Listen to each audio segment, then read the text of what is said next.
ಅವ್ರ ಮಕ್ಕಳಿಗೆ ಹಿಂಗೆ ಎಲ್ಲ ಆ ದೇವರು ಧೈರ್ಯ ಕೊಡಬೇಕು, ಶಕ್ತಿ ತುಂಬಬೇಕು. ದಿಲೀಪ್ ಅಂತ ಡೈರೆಕ್ಟ್ರ್ ಈ ಕಾಲದಲ್ಲಿ ಈ ಯೂತಲ್ಲಿ ಸಿಗ್ತಾರೆ ಅನ್ನೋದು ಒಂದು ಸ್ವಲ್ಪ ಮರೀಚಿಕೆನೆ ಈ ಕಾಲಕ್ಕೆ. ಅಂತ ಒಳ್ಳೆ ಡೈರೆಕ್ಟ್ರ್ ಕೂಡ, ಒಳ್ಳೆ ನಟ ಕೂಡ, ತಾನು ಮಾಡೋ ಕೆಲಸದ ಬಗ್ಗೆ ತುಂಬ ಪ್ರೀತಿ ಶ್ರದ್ಧೆ ಎಲ್ಲ ವಹಿಸ್ತಾ ಇದ್ದ. ನಿಜವಾಗ್ಲೂ ಇದು ನಷ್ಟನೇ. ಯಾರ್ಯಾರು ಹೋದಾಗಲೂ ನಷ್ಟ ನಷ್ಟ ಅಂತಾರೆ, ಇದು ನಿಜಕ್ಕೂ ನಷ್ಟನೇ. ಯಾಕೆಂತಂದ್ರೆ ನಮ್ಮ ಮುಂದಿನ ಜನ್ರೇಷನ್ಗೆ ಒಂದೊಳ್ಳೆ ಆಶಾಕಿರಣ ಅಂತ ಅಂತಾರಲ್ಲ, ಆ ಥರ ಇದ್ದಿದ್ದು ಹುಡುಗ. ಅವನು ಹೋಗ್ಬಾರ್ದಿತ್ತು. ಇದು ಫಿಲಾಸಫಿ, ಈ ಸ್ಮಶಾನ ವೈರಾಗ್ಯ ಅಂತಾರಲ್ಲ, ಆ ಥರ. ನಾವೇನೋ ತುಂಬ ಚಿರಂಜೀವಿಗಳ ಥರ ಮಾತಾಡ್ತೀವಿ.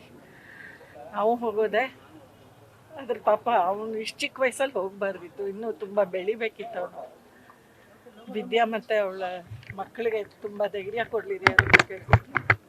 ಸಾಕಷ್ಟು ಕನಸುಗಳನ್ನ ಇಟ್ಕೊಂಡು ಇನ್ನೂ ಸೀರಿಯಲ್ಗಳ ನಿರ್ಮಾಣಗಳೆಲ್ಲ ಮಾಡ್ತಾ ಇದ್ರು. ಹೌದು, ಪ್ರೊಡಕ್ಷನ್ ಅಲ್ಲಿ ಸೀರಿಯಲ್ಗಳು ನಡೀತಾ ಇದ್ವು ಇವಾಗ. ಹೌದು, ಬ್ರಹ್ಮಗಂಟು ಆಮೇಲೆ ಕೃಷ್ಣ ರುಕ್ಕು ಅಂತ ಎರಡು ನಡೀತಾ ಇತ್ತು, ಚೆನ್ನಾಗಿ ನಡೀತಾ ಇತ್ತು. ಏನೋ ಆ ದೇವ್ರಿಗೆ ಏನು ಅನ್ಸುತ್ತೋ ಯಾರಿಗೂ ಗೊತ್ತು. ಹುಟ್ತಾನೆ ಎಲ್ಲರೂ ಸಾಯೋ ದಿನಾನು ಬರ್ಕೊಂಡು ಬಂದಿರ್ತಾರೆ ಅಂತಾರಲ್ಲ. ಅಮ್ಮ, ನೀವು ಹಿಟ್ಲರ್ ಕಲ್ಯಾಣ ಟೈಮಲ್ಲಿ ಸಾಕಷ್ಟು ಅಂದ್ರೆ ದೊಡ್ಡ ಜರ್ನಿ ಇತ್ತು ನಿಮ್ದು. ಹೌದು. ಆ ಟೈಮಲ್ಲಿ ಏನಾದ್ರು ಅನಾರೋಗ್ಯದ ಬಗ್ಗೆ ಅಥವಾ ಈ ತರ ಏನಾದ್ರು ಸಮಸ್ಯೆ? ಅವನು ಯಾವತ್ತೂ ಹಾಗೆ, ನಾನು ಹೇಳಿದ್ನಲ್ಲ, ಅವನು ಆರೋಗ್ಯದ ಬಗ್ಗೆ ತುಂಬ ಕಾಳಜಿ ವಹಿಸ್ತಾ ಇದ್ದ. ಯಾವತ್ತೂ ಅವನು ಮತ್ತೆ ಎಕ್ಸಸೈಸ್ ಫ್ರೀಕ್ ಅವನು. ಎಲ್ಲ ಪ್ರತಿದಿನನೂ ಅವನು ವ್ಯಾಯಾಮ ಮಾಡೋದಾಗಲಿ ಯಾವುದೂ ಅತಿ ಮಾಡ್ತಾ ಇರಲಿಲ್ಲ, ಮಿತವಾಗೇ ಇರ್ತಿದ್ದ. ಊಟನೂ ಅಷ್ಟೇ. ಅವನು ಕೆಲಸದಲ್ಲಿ ರಾಕ್ಷಸ ಬಿಟ್ಟರೆ ಇನ್ನೆಲ್ಲದ್ರೊಳಗೂ ಅವನು ಮಿತವಾಗಿ ಹಿತವಾಗಿ ಇರ್ತಿದ್ದ. ಈ ಥರ ಇರೋ ಮಕ್ಕಳಿಗೆ ಹೀಗಾಗ್ಬಿಡುತ್ತೆ ಅನ್ನೋದು ಖಂಡಿತ ನಂಬಕ್ಕಾಗೋದೇ ಇಲ್ಲ. ಮತ್ತು ಯಾರು ಏನು ಮಾಡಿ ಏನು ಪ್ರಯೋಜನ ಅನಿಸ್ಬಿಡುತ್ತೆ. ನಮ್ಮ ಎಂಡ್ ಹೀಗೆ ಅಂತಾನೆ ಬರ್ದಿದ್ಮೇಲೆ ನಾವು ಯಾಕೆ ಏನಾದರೂ ಮಾಡಬೇಕು ಅನ್ನೋ ಒಂದು ನಿರಾಸೆನೂ ಶುರುವಾಗ್ಬಿಡುತ್ತೆ. ಇತ್ತೀಚೆಗೆ ಯಾವಾಗ ಭೇಟಿ ಆಗಿದ್ರು? ಇತ್ತೀಚೆಗೆ ನೋಡೋಕ್ಕಾಗಿರಲಿಲ್ಲ. ನಾನು ಝೀ ಕುಟುಂಬ ಅವಾರ್ಡ್ಸ್ ಟೈಮಲ್ಲಿ ಮೀಟ್ ಮಾಡಿದ್ದು ಅಷ್ಟೇ, ಆಮೇಲೆ ಮಾಡಿರಲಿಲ್ಲ. ಬಟ್ ಅದೊಂಥರ ಇರುತ್ತಲ್ಲ, ನಾವು ಎಷ್ಟೇ ವರ್ಷ ನೋಡದೆ ಹೋದರೂ ಆ ಮನಸ್ಸಲ್ಲಿ ಒಂದು ಆ ಬಾಂಧವ್ಯ ಅನ್ನೋದು ಬೆಳ್ಕೊಂಡ್ಬಿಟ್ಟಿರುತ್ತೆ. ಅದರೊಳಗೂ ಹಿಟ್ಲರ್ ಕಲ್ಯಾಣದಲ್ಲಿ ನಮ್ಮಿಬ್ಬರ ಪಾತ್ರಗಳು ತುಂಬ ಆತ್ಮೀಯವಾಗಿರ್ತಾಯಿದ್ವು. ನಿಜವಾದ ಅಮ್ಮ ಮಗ ಥರನೇ ಇರ್ತಿತ್ತು. ತುಂಬ ಚೆನ್ನಾಗಿ ಪಾತ್ರ ಬೆಳವಣಿಗೆ ಮಾಡ್ತಾಯಿದ್ದ ಎಲ್ಲ ಪಾತ್ರಗಳಿಗೂ. ಎರಡು ಮಾತಿಲ್ಲ ಅದರೊಳಗೆ. ಕಳ್ಕೊಬಾರ್ದಿತ್ತು ನಾವು ಅಷ್ಟೇ. ನಮ್ಮ ಅದೃಷ್ಟ ಅದು. ನಾವು ನನ್ನ ಕಳ್ಕೊಂಡಿದ್ದು ನಮ್ಮ ದುರಾದೃಷ್ಟ. ಅದೃಷ್ಟ ಅಲ್ಲ, ನಮ್ಮ ದುರಾದೃಷ್ಟ ಅಷ್ಟೇಪ್ಪ. ತುಂಬ ಕಷ್ಟ ಆಗುತ್ತೆ. ದಿಲೀಪನ್ನ ನಾನು ಅವನು ಕಾಲೇಜ್ ದಿನಗಳಿಂದಲೂ ನೋಡಿದ್ದೀನಿ. ಒಂದು ವರ್ಷ ಪಾಠ ಮಾಡಿದ್ದೀನಿ ಅವನಿಗೆ, ಅಕೌಂಟ್ಸ್ ಪಾಠ. ಆಗಿಂದಲೂ ಅವನು ಇನ್ನೂ ಟಿ ವಿ ಸಿನಿಮಾಗೆ ಅಂತ ಬಂದಿರಲಿಲ್ಲ, ನಾಟಕಗಳು ಮಾಡ್ತಾಯಿದ್ವಿ. ನಂದಿತಾ ಅವನ ಗುರು, ಅವಳು ಮೆಂಟರ್. ಅವಳು ಒಂದು ವಾರದಲ್ಲಿ, ಪರೀಕ್ಷೆಯ ಒಂದು ವಾರಕ್ಕೆ ಮುಂಚೆ ಇವನಿಗೇನಾರು ಹೇಳ್ಕೊಟ್ಟು ಪಾಸಾಗುವಷ್ಟು ಮಾರ್ಕ್ಸ್ ಮಾಡು ಅಂತ ಕಳಿಸಿದ್ಲು. ಎಷ್ಟು ಒಳ್ಳೆ ಗ್ರಾಸ್ಪಿಂಗ್ ಅಂದರೆ 83 ಬಂತು ಅವನಿಗೆ. ಅಷ್ಟು ಇಂಟೆಲಿಜೆಂಟ್, ವೆರಿ ಗುಡ್ ಆ್ಯಕ್ಟರ್. ಇದೆಲ್ಲ ವಯಸ್ಸು ಹೋಗುವಂಥದ್ದು. ತುಂಬ ಸಾಧನೆ ಮಾಡ್ದ. ಅವನಿಗಿದು ಗುರಿ ಸ್ಪಷ್ಟವಾಗಿತ್ತು, ನಾನು ಇದು ಮಾಡಬೇಕು, ಹಿಂಗಿರಬೇಕು ಅಂತೆಲ್ಲ. ಒಂಚೂರು ಎಡವಿದ್ದು ಅಂದರೆ ಅವನು ಸಿನಿಮಾದಲ್ಲಿ ತುಂಬ ಮಿಂಚಬೇಕು, ಒಂದು ಹೀರೋ ಆಗಿ ಮೆರಿಬೇಕು ಅನ್ನೋ ಒಂದು ಆಸೆ ಇತ್ತು, ಪ್ರತಿಭೆ ಇತ್ತು. ಅದೊಂದು ಅವನು ಕೈಗೂಡಲಿಲ್ಲ. ಚಿತ್ರರಂಗ ಅವನ್ನ ಕೈ ಹಿಡಿಲೇ ಇಲ್ಲ. ಎಷ್ಟೋ ಪ್ರತಿಭಾವಂತರನ್ನು ಮೂಲೆ ಗುಂಪು ಮಾಡಿದ ಹಾಗೆ ಇವನನ್ನೂ ಮಾಡ್ತು. ಅದೊಂದು ಬಿಟ್ಟರೆ ಇನ್ನೆಲ್ಲವನ್ನ ಅವನು ಅಂದ್ಕೊಂಡಿದ್ದನ್ನೆಲ್ಲ ಸಾಧಿಸಿದ್ದ. ಮುಂದಿಂದು ಗೊತ್ತಿಲ್ಲ. ಇತ್ತೀಚೆಗೆ ಅವನು ಅವನ ಹತ್ರ ಮಾತಾಡ ಆಲ್ಮೋಸ್ಟ್ 6-7 ತಿಂಗಳಾಗೋಗಿತ್ತು. ನಾನು ಅಲ್ಲಿವರೆಗೂ ಹಿ ವಾಸ್ ತುಂಬಾ ಚೆನ್ನಾಗಿದ್ದ. ಫಿಸಿಕಲಿ ಭಾಳ ಫಿಟ್ಟಾಗಿದ್ದವನು. ಗೊತ್ತಿಲ್ಲ ಏನು and your ambition itself is your ಮುಳುವಾಗತ್ತಾ ಗೊತ್ತಿಲ್ಲ. ಇತ್ತು ಸರ್, ಅವ್ರು ಹೇಳ್ಕೊತಾ ಇದ್ರು ಅಂದರೆ ಸಿನಿಮಾ ಇಂಡಸ್ಟ್ರಿ. ಯಾಕಂದರೆ ಅವರ ವಿಚಾರದಲ್ಲಿ ಹೇಳಿದ್ರೆ ನಟನೆ ತುಂಬ ನ್ಯಾಚುರಲ್ ಆ್ಯಕ್ಟ್ರು. ಅದು ಕೊಟ್ಟಂಥ ಪಾತ್ರಗಳು ತುಂಬ ಚೆನ್ನಾಗಿ ಮಾಡ್ತಾರೆ. ದೊಡ್ಡ ಮಟ್ಟದಲ್ಲಿ ಬೆಳಿಬೋದಾಗಿತ್ತು ಅಂತ ಆಗ್ಬೋದು. ಹೌದು, ಆಗಲಿಲ್ಲ. ಅದ್ರ ಬಗ್ಗೆ ಬೇಜಾರು ಇದ್ದೇ ಇರುತ್ತೆ. ನನ್ನ ಹತ್ರ ಯಾವತ್ತೂ ಹೇಳ್ಕೊಂಡಿಲ್ಲ, ಆಗಲಿಲ್ಲ ಅನ್ನೋದಿತ್ತು. ಬಟ್ ಒಳ್ಳೊಳ್ಳೆ ರೋಲ್ ಮಾಡಿದ್ದೀನಿ ಅನ್ನೋ ಖುಷಿನೂ ಅವನಿಗಿತ್ತು. ಈ ವಾಸ್ ಎ ಬ್ರಿಲಿಯಂಟ್ ಆ್ಯಕ್ಟರ್. ನಮ್ಮ ಚಿತ್ರರಂಗ ಗೊತ್ತಲ್ಲ, ಅವರು ಬೇಕಾದವ್ರನ್ನೇ ಆಯಿಸ್ಕೊಂಡು ಬೇಕಾದವ್ರನ್ನೇ ಮೆರೆಸ್ಕೊಂಡು it's like that. So he is one of that prey ಅಷ್ಟೇ. ಬಟ್ ಅದಕ್ಕಾಗಿ ಅವನೇನು ತುಂಬ he moved on. Serial production, studio production ಮಾಡಿದ್ದು, ಹಿ ವಾಸ್ ಫೈನ್. ಆ ಥರದ್ದೆಲ್ಲ ಏನಿರಲಿಲ್ಲ. ಬಟ್ ಗೊತ್ತಿಲ್ಲ, ಪಾಪ ವಿದ್ಯಾ, ನಾವು ಹೆಂಡತಿ ಮಕ್ಕಳು, ಅವ್ರಿಗೆ ದೊಡ್ಡ ಆಘಾತ. ಅದನ್ನು ಭರಿಸೋ ಶಕ್ತಿ ಅವ್ರಿಗೆ ಸಿಗಲಿ ಅಷ್ಟೇ. ಚೆನ್ನಾಗಿದ್ದು ಹಠಾತ್ ಆಗಿ ಹೇಳಿದ ನಾನು ಏನಾಯ್ತು ಅಂತ ಈ ಥರ ಗ್ರೋತ್ ಈಗ ಆಗಲಿಕ್ಕೆ ಏನು ಹೇಳ್ತೀರಿ ಅಂತ? ಏನು ಹೇಳೋಕ್ಕಾಗಲ್ಲ, ದೊಡ್ಡ ಆಘಾತ ಆಗುತ್ತೆ ಅಷ್ಟೇ. ಹಠಾತ್ ನಿಧನ ಆ್ಯಕ್ಚುಲ್ ಆಗಿ ಏನಾಯ್ತು?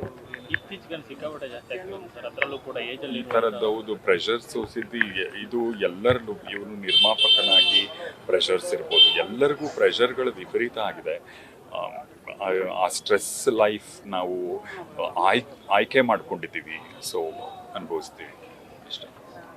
ಸಾವಿನ ಮನೆಯಲ್ಲಿ ಮೌನವಾಗಿದ್ದರೆ ಆದಷ್ಟು ಉತ್ತಮ. ಆದರೂ ಒಬ್ಬ ಸ್ನೇಹಿತ ದಿಲೀಪ್ ರಾಜ್ ಹೆಸರು ನನ್ನ ಕಿವಿಗೆ ಮೊದಲು ಬಿದ್ದಿದ್ದು ಬಹುಶಃ 2000 ಆಗ ನಟರಂಗ ಅಂತ ಹೇಳಿ ನಮ್ಮ ತಂಡ, ಒಂದು ರಂಗಭೂಮಿಯ ತಂಡ, ಅಲ್ಲಿ ಸಿರಿಸಂಪಿಗೆ ಅಂತ ಹೇಳಿ ನಾಟಕ ಒಂದು ಮಾಡಬೇಕಾಗಿತ್ತು ದಿಲೀಪ. ಆಗ ETV ಶುರು ಆಗ ಕಾಲ ಅದು 99. ಅಲ್ಲಿ ಯಾವುದೋ ಸೀರಿಯಲ್ ಕಮಿಟ್ ಆಗಿದ್ದರಿಂದ ನೆಕ್ಸ್ಟ್ ಡೇ ಬರೋಕ್ಕಾಗಲಿಲ್ಲ ಅವನು. ಆಗ ಅವನ ಪಾತ್ರವನ್ನು ಒಂದು ದಿವಸದಲ್ಲಿ ಸ್ಟೇಜ್ ಮೇಲೆ ಹೇಗೋ ಮ್ಯಾನೇಜ್ ಮಾಡಿ ಅದೊಂದು ಆ ಗೌರವ ಅವನಿಗೆ ಸಲ್ಲಿಸಿದ್ದು ಒಂದು ತೃಪ್ತಿ ಇದೆ ಅಷ್ಟೇ. ಅದಾದ ನಂತರ ಒಂದಷ್ಟು ನಮ್ಮ ಕಿರುತೆರೆ ಧಾರಾವಾಹಿಗಳಿರ್ಬೋದು, ಸಿನಿಮಾಗಳು, ಅವನು ನಟಿಸಿದಂಥ ಚಿತ್ರಗಳು, ಗೆಳೆಯ ಅಥವಾ ಲವ್ ಗುರು, ತರುಣ್ಗೆ ನಾನು ಯಾವಾಗಲೂ ವಾಯ್ಸ್ ಕೊಡ್ತಿದ್ದೆ. ಸೊ ತರುಣ್ ಸಿನಿಮಾಗಳಲ್ಲಿ ಹೆಚ್ಚಾಗಿ ದಿಲೀಪ್ ನಟಿಸ್ತಾ ಇದ್ದ. ಜೊತೆಗೆ ಅವರ ಪ್ರೊಡಕ್ಷನಲ್ಲಿ ನಮ್ಮ ತಂದೆ ಕೂಡ ಆ್ಯಕ್ಟ್ ಮಾಡಿದರು. ಜೊತೆಗೆ ನಮಿತಾ, ಅವಳು ಸಾಕಷ್ಟು ಅವನ ಜೊತೆ ಒಡನಾಟ ಇತ್ತು. ಒಳ್ಳೆ ಫ್ರೆಂಡ್ ಸಡನ್ನಾಗಿ ಈ ಥರ ಕೇಳಿದಾಗ ಏನು ಮಾತಾಡಬೇಕು ಗೊತ್ತಾಗಲ್ಲ. ಯಾಕೆಂದರೆ ದಿಲೀಪ ನನ್ನ ಸೀನಿಯರ್ ಆಗಿದ್ದರೂ ಕೂಡ ನನಗೆ ನಟಿಯಾಗಿ ನೀನು ರಂಗಭೂಮಿಯಿಂದ ಕಿರುತೆರೆಗೆ ಬರಬೇಕು ಅಥವಾ ಒಬ್ಬ ನಟಿ ಆಗಬೇಕು ಅಂತ ಸಪೋರ್ಟ್ ಮಾಡಿದ್ದು ದಿಲೀಪ. ಕಾಲೇಜ್ ಡೇಸಲ್ಲಿ ಪಾಪ ನಟರಂಗದಲ್ಲಿ ನಾವು ಒಟ್ಟಿಗೆ ಆ್ಯಕ್ಟ್ ಮಾಡ್ತಾಯಿದ್ವಿ.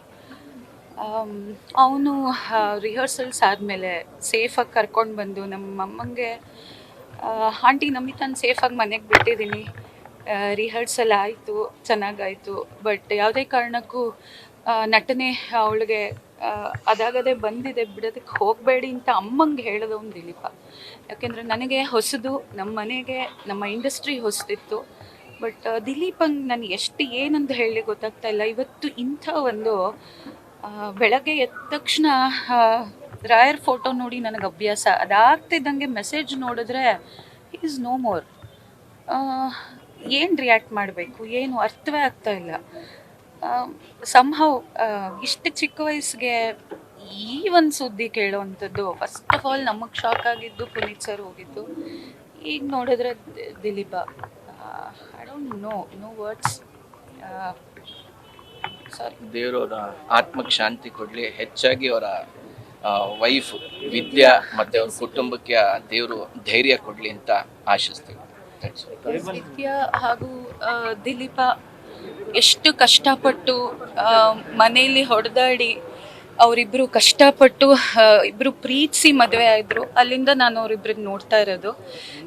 ಅದಾದಮೇಲೆ ತುಂಬ ಕಷ್ಟಪಟ್ಟು ಇಬ್ಬರು ಒಂದು ಬದುಕನ್ನು ಕಟ್ಕೊಂಡ್ರು, ಒಳ್ಳೆ ಫ್ಯಾಮಿಲಿ. ಈಗ ಆ್ಯಸ್ ಅ ಪ್ರೊಡ್ಯೂಸರ್ ಆಗಿ ಎಷ್ಟು ಜನಕ್ಕೆ ಅನ್ನ ಹಾಕ್ತಿದ್ದಂಥ ಗಂಡ ಹೆಂಡತಿ ಇಬ್ಬರು ಇವತ್ತು ಒಂಥರ ದೊಡ್ಡ ಹೊಡೆತ ಆ್ಯಕ್ಚುಲಿ ಎಲ್ಲರಿಗೂ. Vidya, please take care of yourself. Thank you. News first, ನಿರ್ಭೀತಿಯಿಂದ ನಿಮ್ಮ ಪರವಾಗಿ.